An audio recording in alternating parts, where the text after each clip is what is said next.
To another episode in our series of shorts, 10 Reasons to Invest in Indonesia. In this episode, we'll be going into the fifth reason out of the top 10 reasons to invest in Indonesia. If you haven't listened to parts 1 to 4 in this series, we recommend tuning into that before listening to this podcast. Otherwise, let's get into reason number 5, which is the growing and efficient digital economy ecosystem.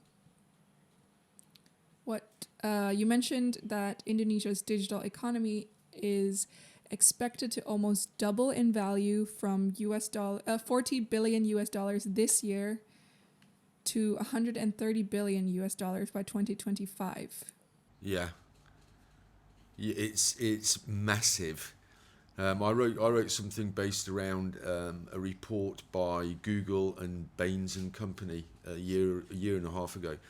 And it looked at the digital economies of Southeast Asia in terms of transactional values. And it compares Singapore, Vietnam, Malaysia, a bit of Cambodia and Indonesia. And all of the other countries, apart from Indonesia, they're ranging between 1.2 maybe and 1.5 or 6 billion dollars worth of transactions that happen every year. You come to Indonesia's numbers, and it's not 1.2 to 1.6. It's something like $14 billion worth of transactions that happen in Indonesia. So it's way, way more than every other Southeast Asian nation combined. And it's only going to get more. Plus, this has this digital boom, as you mentioned, has increased, the internet users across Indonesia, which has also forced the government to increase internet coverage and bandwidth infrastructure, which will only bring more efficiency. Sure. I mean, they've just finished something called the Palapa Ring, which is a project that's been in the making and for a number of years now. But they've just finished that. And the idea of that is to be able to provide high-speed internet access throughout the country, from the top west tips of Sumatra all the way through to Papua. Plus, I imagine the amount of tech and fintech startups happening here that are actually doing very well. Doing very, very well. You also have there's a few, like the Indonesian government too is driving something they call smart cities. So technology on how the city operates, in public transport, whatever it is. And it's already way, way ahead of what most of us think, around that.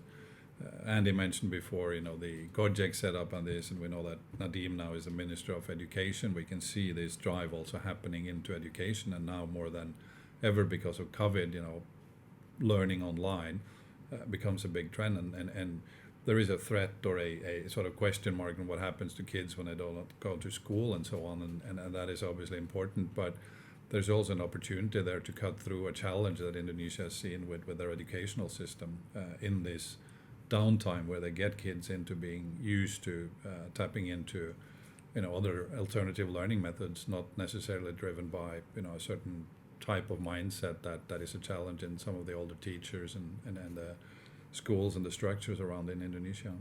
I think in again, I'm not real clear in my memory of the numbers here, but it's something like out of the top 10 startups in Southeast Asia, 4 of them are from Indonesia. That's impressive. Yeah, and there's 2 that have become the unicorns. They're not. They're called decacorns now. Okay. So they have a value of 10 times what a unicorn would be. Wow. Yeah.